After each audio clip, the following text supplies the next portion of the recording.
What's going on, ladies and gentlemen? Back on the New England Shakeup, Season 2, Episode 1. A lot to deep dive into. A lot of deep dive into the New England Patriots today. A lot to dive into their first two preseason games, and also the preseason game coming up this Sunday against the Washington Commanders. My co host, as always, Cam Doherty, is going to join us here in about 30 seconds. But I wanted to also jump in with one of our sponsors. This podcast, New England Shakeup, is brought to you by Crazy Good Kitchen on 168 Newberry Street in Boston, Massachusetts. It is a great place to eat. It is a great place to bring your family. Bring your family to maybe watch a Patriots game, Celtics game, Bruins game, sports bar, whatever you guys are feeling. That is the vibe down there in Boston. Crazy Good Kitchen, guys. Make sure you guys go check that out. As always, my co-host Cam, what is going on, man? Time to deep dive today into Patriots preseason games that we were able to attend. Yeah, I'm just ready to get into it. We got a lot of insight having been at the game, kind of some stuff we expected versus stuff we saw. And yeah, I mean, we can kind of start with just the quarterback situation. Yeah, for I mean, sure. not that there is a situation, but the first game, Brissett played that first drive, looked pretty good. I mean, with one drive, you can't really tell too much from how they're going to play throughout the season. But Brissett played one drive. Drake Maye played two drives after that. And then Zappy got the majority of the minutes in the second and third quarter. And Joe Milton got a lot of, he raised a lot of eyebrows in the fourth quarter Yeah, and for had a lot sure. of people, he kind of put himself on the map for some Patriots fans who didn't know much about him. Yeah. Yeah, and I thought it was cool to see all four quarterbacks get some playing time in that game, but I think the underwhelming most part of that game, Cam, and we can both attest to this, is the weather was okay in the first half, to say the least, Cam. A little bit of rainfall, and I think that was more of a reason why Drake Maye didn't play that much in that first preseason game. Obviously, only playing one drive, going 2 for 3 for 19 yards on a 6.3 average, and a 84% completion percentage. When you look at NFL stats and NFL numbers and you do it NFL wise, they're saying he has an 84% completion percentage, but Cam and I are both going to sit here and deal with simple math, and that is a 66% throw percentage on his throws. Not a lot to see there, Cam. Only one drive. But then come to the second quarter, Bailey Zappi enters the game, going 12 for 20 for 108 yards, no touchdowns, no picks, but ends up getting sacked twice on those 20 attempts. What did you think as far as the offensive line was concerned? Zappi sometimes having time to throw the ball in there, but a lot of times it was most likely a check down there in that second quarter. Yeah. I mean, we definitely have some work to do on the line, but you just see the difference of how good some quarterbacks are and aren't. Like Joe Milton had way more pressure and improvised and scrambled and figured it out. Drake May had a couple of similar plays where he had to scramble or maybe throw it out. So I mean, I think it's a testament to how good some quarterbacks we have are that they block the same for everyone. People can say that, oh, the fans started booing and they put in a little less hustle with Zappy and at QB. They're trying to protect every QB because if you don't do a good job in preseason, you're probably not touching the field much during the season. Exactly. And a very good point to bring up there. Obviously, come to that, fourth quarterback coming in as Joe Milton came in. Cam and I saw firsthand that kind of that scramble, getting pressured over there on that right side and completely flips the field and turns it into a 13-yard gain and gets a first down on third down. That is something you want to see from a quarterback, is on third down making a play with your legs or making a play with your arm. And Joe Milton can do that at times, I feel like. Now, my question that raises too, into this game especially, was how well New England's second and third stringers played defense. I know it's the Panthers. I know nobody's going to look at that and say, oh, it's the Panthers playing against their twos and threes, but let's be real. The Patriots' twos and threes held the Panthers to only 3 points in this game, Cam. So that is something to look forward to. Obviously, before this game happened, a few days later, Matthew Judon was traded, and we will get into that. But Judon didn't play at all in this game. Not a lot of starters played in this game. We saw Brissett first series. We saw possibly May first series. We saw Polk. We saw Baker. But my question to you, Cam, and the big question that raises is, what is the ceiling with New England for this first preseason game, and how they elevated into their second preseason game that we'll talk about in a second? What shocked you about that first preseason game that me and you were both able to attend? I mean, I think the most shocking thing was the difference in score. I know you had already said it's basically second stringers and third stringers all dueling it out, but just to see the score difference, I think, is definitely the biggest thing for me. For sure. And I mean, how good the wide receivers played. I mean, some of the lesser known players on the team really balled out. And it's sad. I mean, I know we're getting ahead of ourselves, but Jaque Jackson scoring that touchdown and now he's hurt Yeah. 2 weeks later is very sad. It is very sad. Obviously, that was one of Cam and I's players to very much watch out for in this preseason game and in the preseason games going forward, because we were, sold on, this kid could probably make the roster, if not the practice squad at the very least. And such a, bad injury for him to go down in the game against Philadelphia a week later. But definitely a great catch, and definitely a better throw for Milton. Getting Oh, pressure, for sure. Yeah. throws a 32-yard bomb to JQ down the left sideline. That is an NFL throw, ladies and gentlemen, if I've ever seen one. And Cam knows this. My boy Hendon and our boy Hendon went to University of Tennessee, so I was talking to the fans saying, "I know who taught him that."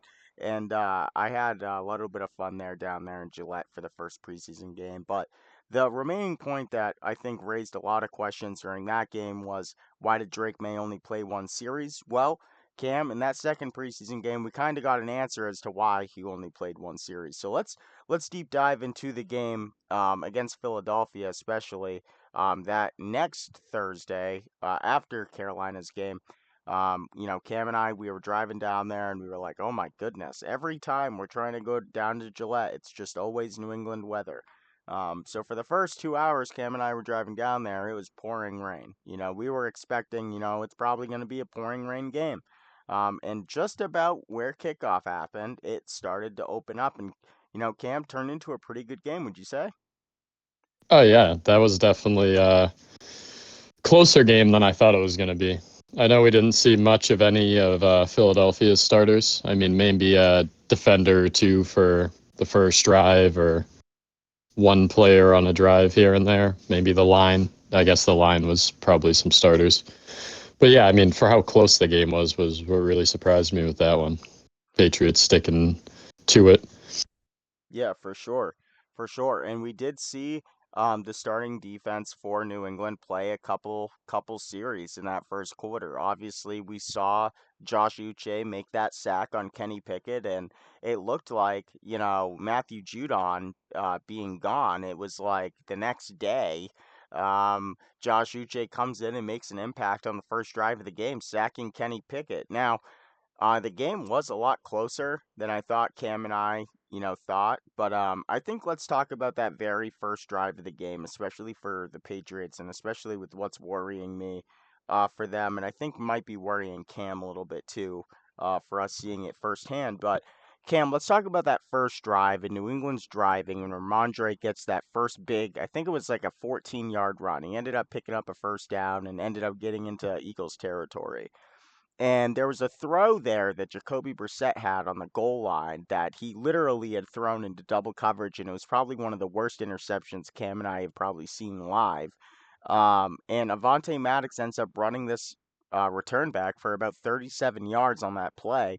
And you heard some murmurs throughout the stadium after that happened. And it wasn't like, a bad murmur, but it was like, here we go again type of a thing. And in the next series, here comes the number 3 overall pick in the draft. And Cam, as you as a Patriots fan, I'm going to let you deep dive on this.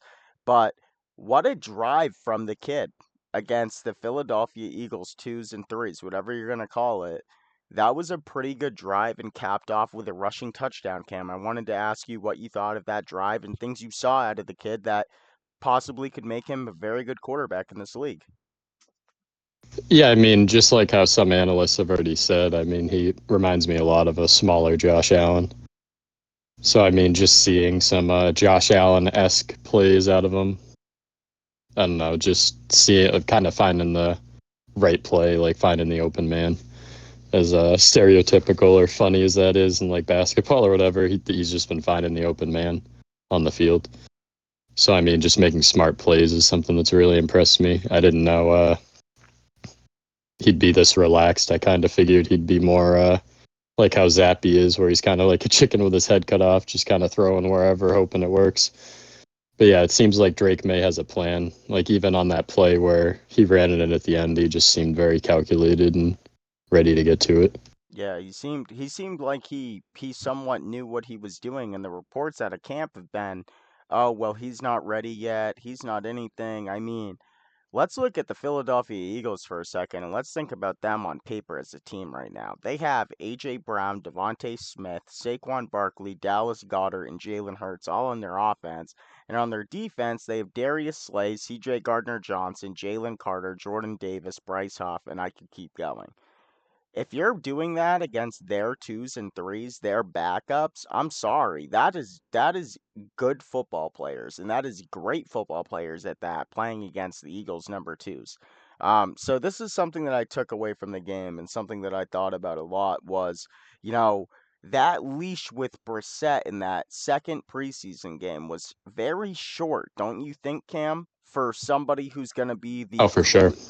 somebody that's going to be the clear uncut starter, somebody that Mayo has said, Jacoby's going to be the starter, this, that, and the fourth. And then it so happens that after the Philadelphia game and after Drake Maye puts together a 6 of 11, rushing it 4 times for 15 yards on one drive and gets them into the end zone, all of the sudden this quarterback competition is now open yet again.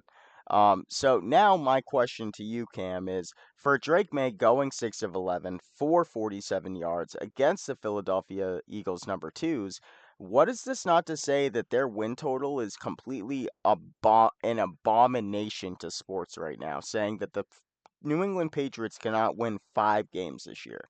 With what I saw out of that kid against the Eagles, regardless of you're gonna say if it's preseason or whatever, guys, it's still NFL football. Let's not think that the preseason a defensive coordinator isn't trying to help out certain players that are trying to make a certain roster for whatever team, whether that be a practice squad player getting signed to a different team, or whether that be that team actually picking him up on a 1 year deal, an undrafted rookie. So my question to you, Cam, is with Drake Maye doing all of that, what does he have to do in this next preseason game this weekend for him to solidify that job?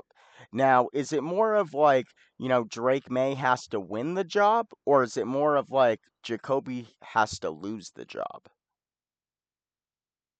I think it's more of a Jacoby has to lose the job, but at the same time, Mayo's already said it's anyone's job. I'll pull somebody in the middle of the game, basically. I mean, we've already seen it in preseason. I mean, he's not going to do it like that in preseason, of course, but I think it's more of a Brissett losing the job. And then I think Drake Maye just has to, I don't know, keep doing what he's doing, but if he at least like throws for a touchdown, runs a touchdown, and maybe has like 100+ combined yards and they win, I think that would be enough. Like, let's say in a half, like let's say he gets the second and third quarter or something. Mm. That I think that would be enough. Who knows if he's going to get that much playing time? And then yeah, comparing like back to just the game in general, they're playing the Eagles secondary or like second string players. But I'd go out on a limb and say a lot of those second string players on the Eagles would start on other teams. So I mean, you're playing against really good players still. The Eagles second string players are probably better than some team starters.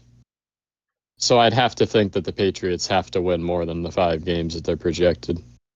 Then again, the odds at the beginning of the year, a couple of months ago, had them as the projected loser in each of their games, like betting odds wise.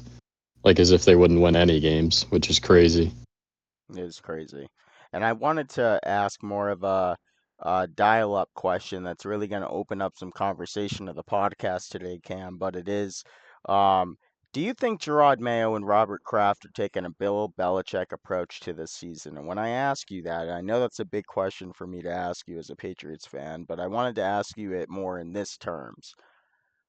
Doesn't it kind of feel like nobody's job is safe?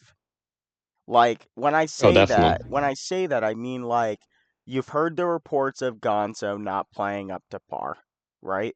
They trade Judon away for, I'm gonna be very respectful here and say that they traded Judon for a half-eaten bag of fucking hot Cheetos because that's what it was. They got a third round pick from Atlanta, and Atlanta's gonna be a playoff team this year.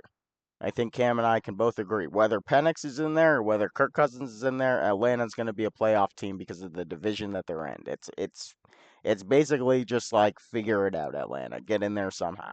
It's going to happen. So that third round pick, regardless of what you're going to say to anybody, right?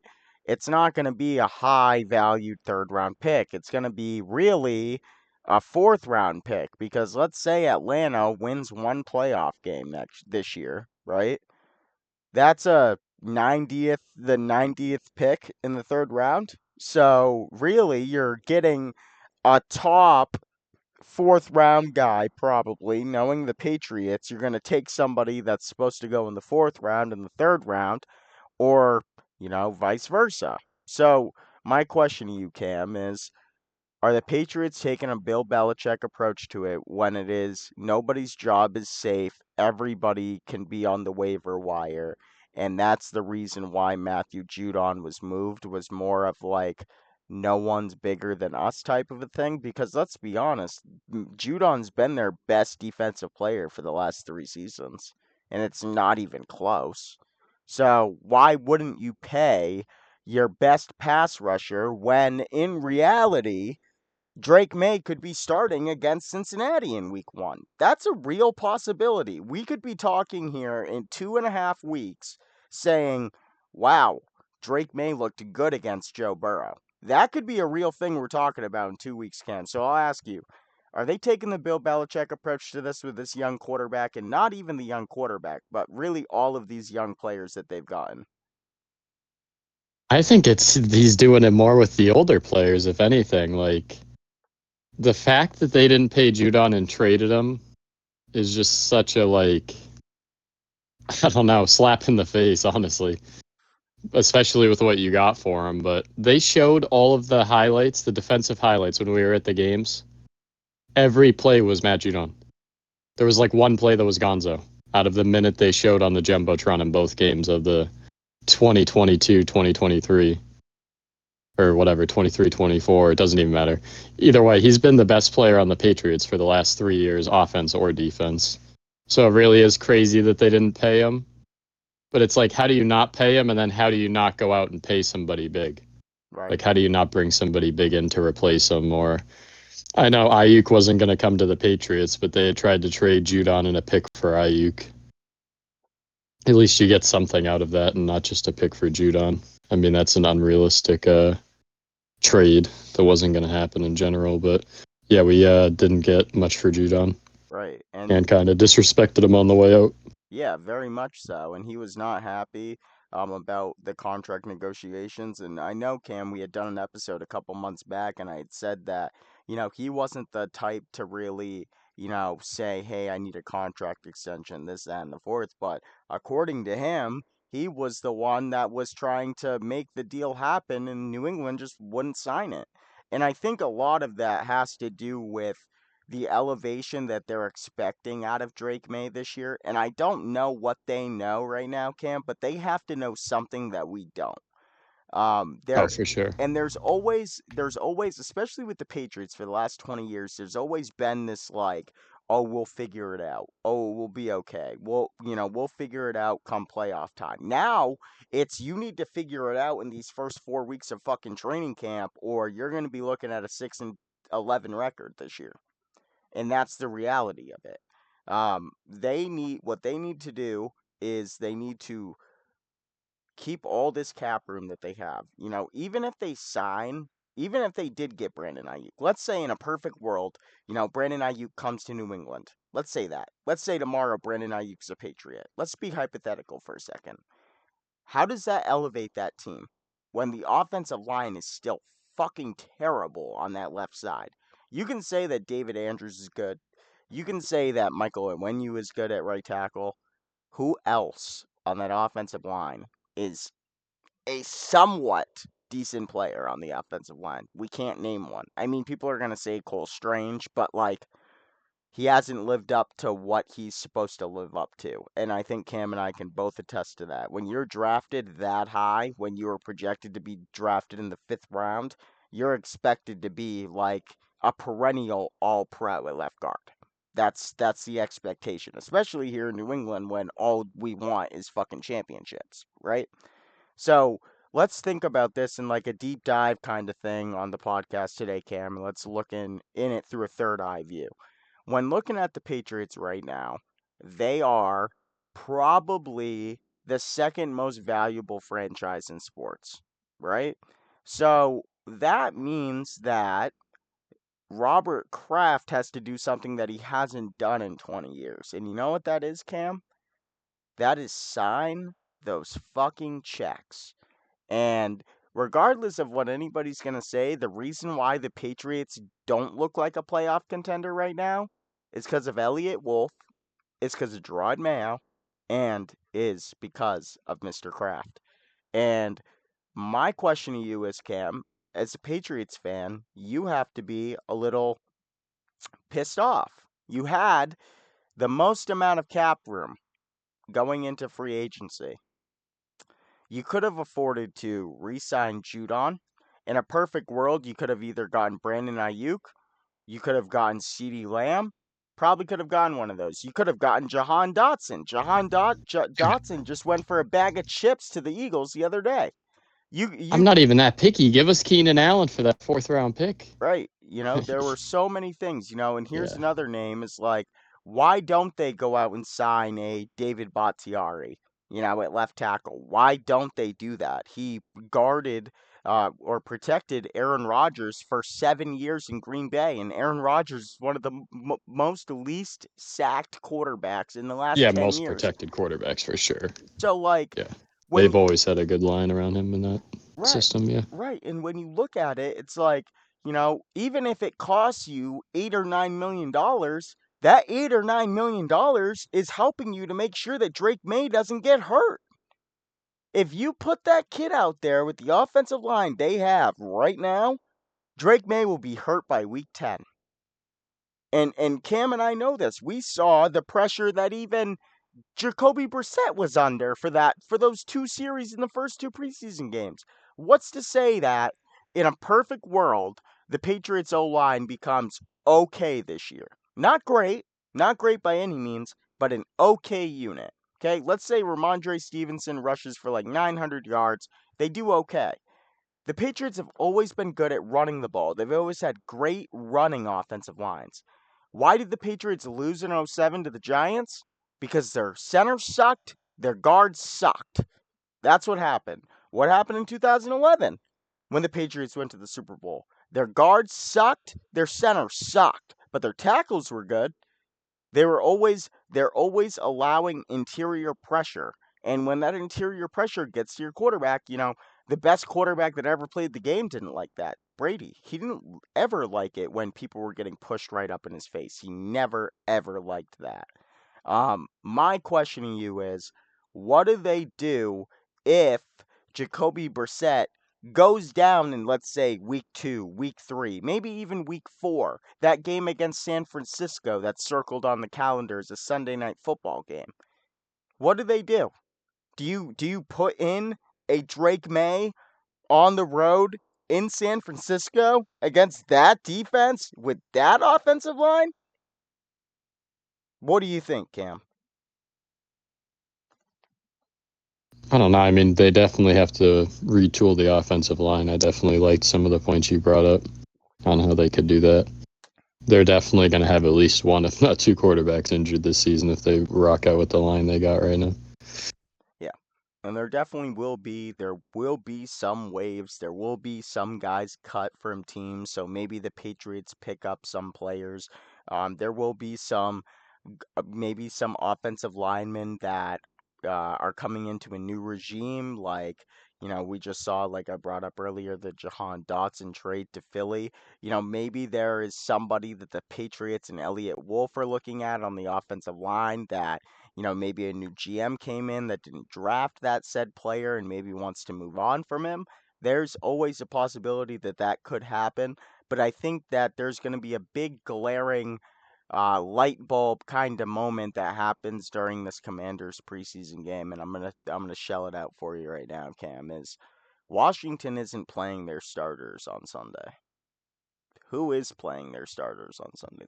The New England Patriots are playing their starters in Week 3 of the preseason.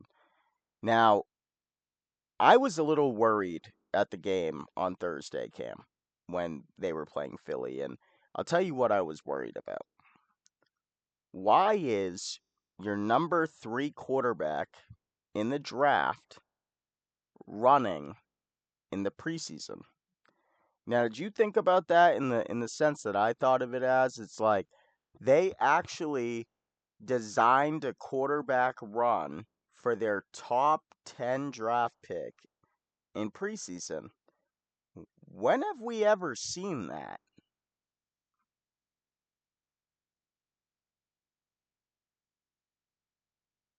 Yeah, we really haven't. We've never seen that. And the thing that worries me is Why would they have why would they do that against the Eagles? Why would they do that against anybody in the preseason, mind you?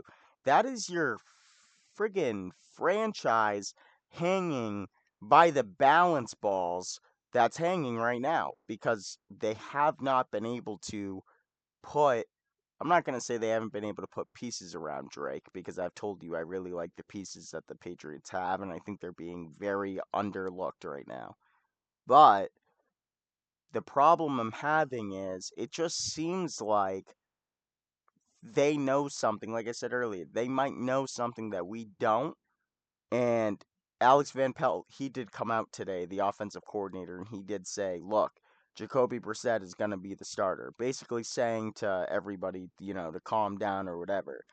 But my thing is, if Jacoby Brissett is the starter, why is he playing in the third preseason game against Washington's backups? That's another question that raises to me. Your starting quarterback, regardless of who it is, why are you putting him out there against bums on Sunday night? It doesn't make any sense to me. It makes zero sense. That is a possibility that Brissett could get hurt. And then if Brissett gets hurt, what do they do? They have to start Drake then. They cannot let Bailey Zappi walk in there against Cincinnati. I think Cam and I will actually lose our fucking minds if that happens. But let's go out on a limb here. I think we both think that Bailey Zappi gets cut. I think this is the week that that happens or he gets traded. It's one of the two. I don't think there's room for Bailey Zappi on this team. I don't think he deserves to be a Patriot anymore because of that fumble that he had against Philly was terrible. That was terrible. How do you in a 2-minute drive, 2-minute drill, and they put Zappy in the game because they think, oh, Bailey can go down and win this game for us because, they're going against the Eagles' third or fourth strings at this point because they're in the fourth quarter. Zappy gets up in the pocket and holds on to the ball for probably 6.5 seconds and then fumbles the ball and then looks at his offensive lineman like it's their fault. How is it their fault when you had 6 seconds to throw the ball, G? You can't blame everybody. That's something that I look out for this weekend. If Bailey don't play well, he's getting shipped off somewhere else. What do you think? Oh yeah, I definitely see Bailey Zappi getting cut if he doesn't play well. This is definitely his make or break week. There's a lot of players that have make or break weeks this week. Let's bring up a name really quick that we had brought up a few weeks ago, but I think Cam and I are really excited to talk about this kid because Cam and I were saying after the game he kind of gives me Julian Edelman vibes, but let's bring him up for a second. David Wallace. Cam, I'm gonna let you attest to this because you found this kid, and you thought that he had a legitimate shot to make the Patriots roster.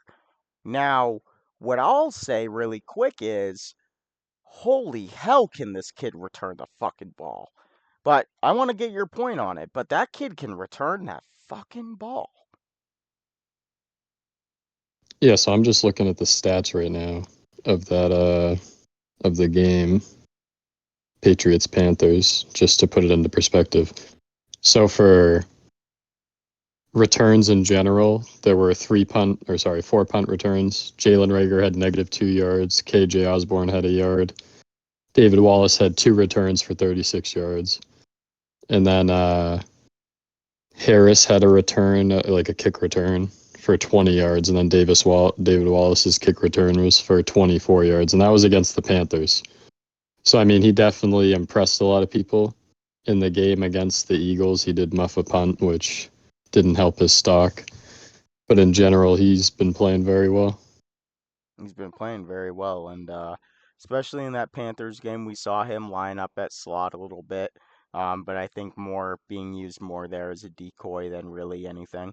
But I think that the thing that kind of shocked me was I didn't see him as a punt returner at first. And I didn't know that he was capable of punt returning. And the thing that I think is really important is to have somebody back there that you can somewhat trust. Now, I understand he muffed one against Philly, and that's going to happen for a young player like that. Um, you're going to have ups and downs, but I think what's really, interested me on this kid is the fact that Marcus Jones has been a really good returner for the Patriots the last couple years. But David Wallace and him kind of have the same burst when they return the ball. And when I say burst, I mean there's been players, let's go back to like Josh Cribbs, for example, Cam. That's a name that you probably haven't heard in a fat minute. The Cleveland Browns returner from 2010 to 2015. Remember Cribbs always used to have that little like shake move that he used to do before he would just break out upon blocks and get a touchdown, right? David Wallace reminds me a lot of like that little wiggle that he does right when he gets that return and instantly finds a hole. And I look for this kid really to in the next couple days, especially on Sunday night. I'm calling it right now. That kid's gonna have not a playoff kick return. Jeez, he's gonna have a kick return in the preseason on Sunday night, and it's gonna go for a touchdown. Washington last year ranked dead last in special teams last year. Dead last. So they definitely needed some help, and I'm not sure that they got much.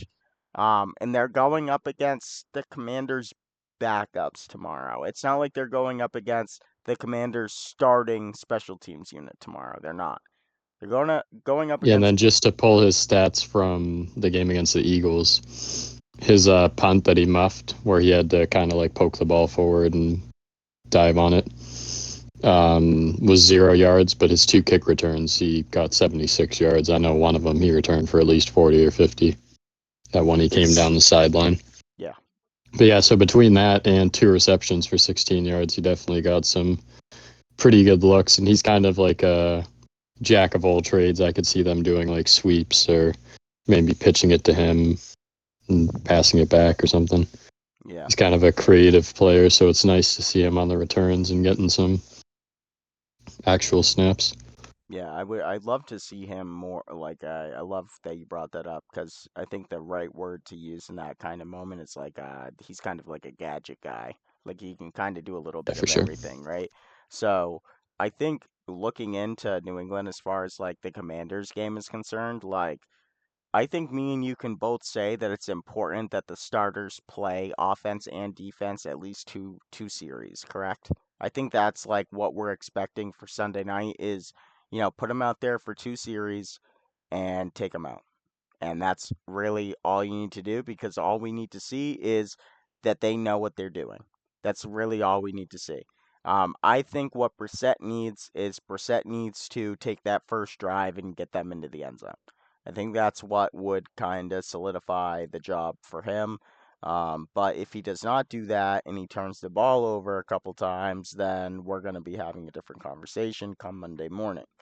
But Cam, is there anything else that you wanted to touch on today for season 2, episode 1 of the New England Shakeup Patriots preseason deep dive? No, I think that kind of covers it all. And thanks to everyone listening. Yes, guys, this is New England Shakeup season 2, episode 1. And ladies and gentlemen, make sure you guys subscribe, follow us on the New England Shakeup on TikTok, YouTube, and Stunt. Everybody have a blessed Friday, and we are out. Peace.